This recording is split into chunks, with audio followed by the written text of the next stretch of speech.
Hi hello friends, good morning అందరికీ. ఈ video అయితే సండే వ్లాగ్.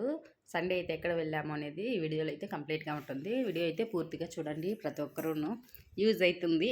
చూడాలి అనుకునే వాళ్ళకి అయోధ్య సెట్ అయితే నేను కంప్లీట్గా దగ్గరలోనే చూపిస్తాను. ఆంధ్ర వాళ్ళకైతే ఆంధ్ర వాళ్ళు ఏం కర్ణాటక వాళ్ళు అయినా పోవచ్చు. అయోధ్యకి పోవాలంటే చాలా దూరం కదా. ఇదైతే వచ్చేసి సేమ్ అయోధ్యలో ఎలా ఉందో సెట్ అలా చేసినారు మా ఊరు దగ్గర అయితే.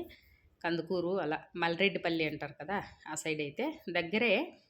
మొలకల చెరువు నుంచి వచ్చే వాళ్ళకి, కదిరి నుంచి వచ్చే వాళ్ళకి, మదనపల్లి నుండి వాళ్ళకందరికీ దగ్గరగానే ఉంటుంది. సెట్ అయితే ఇలా చేశారు. ఇంకా 1వ తారీఖు అయితే తీసేస్తారు. ఇంకా నిన్నైతే మంగ్లీ వాళ్ళంతా వచ్చినారు అతకి. సెట్ అయితే బాగుంది. అయోధ్యలో ఎలా ఉందో అలా రామయ్యని నిలిపి అందరూ చూడని అనేసి శ్రీరామనవమి ముందు రోజున ఇంకానే పెట్టినారు అక్కడైతే. ఇంకా తీసేస్తారంట 1వ తారీఖుకి. మేమైతే వెళ్ళి చూసుకొని వచ్చినాము. చూడండి ఫ్రెండ్స్, ఇలా ఉంది. మేము పోయిన రోజు అయితే కొద్దిగా క్లౌడ్ ఏం లేదు, తక్కువగానే ఉన్నది. ఈవినింగ్ వెళ్ళాము, మంచిగా దర్శనం చేసుకొని చూసుకొని అయితే వచ్చినాం ఫ్రెండ్స్. మీరు చూడాలి అనుకునే వాళ్ళు అయితే చూడొచ్చు. పక్క దగ్గరే ఫ్రెండ్స్, ప్రతి ఒక్కరూ పోవచ్చు. కర్ణాటక వాళ్ళు కానీ ఆంధ్ర వాళ్ళు కానీ. అయోధ్యకు పోవాలంటే దూరం కదా, అందుకని అక్కడైతే పల్లెల వాళ్ళంతా వచ్చి చూస్తూ ఉన్నారు. బాగుంది అయోధ్య సెట్. మేమైతే వెళ్ళి రామాయణ అయితే దర్శించుకొని అయోధ్య సెట్ అయితే చూసేసి ఇంటికైతే వచ్చేసినాం ఫ్రెండ్స్.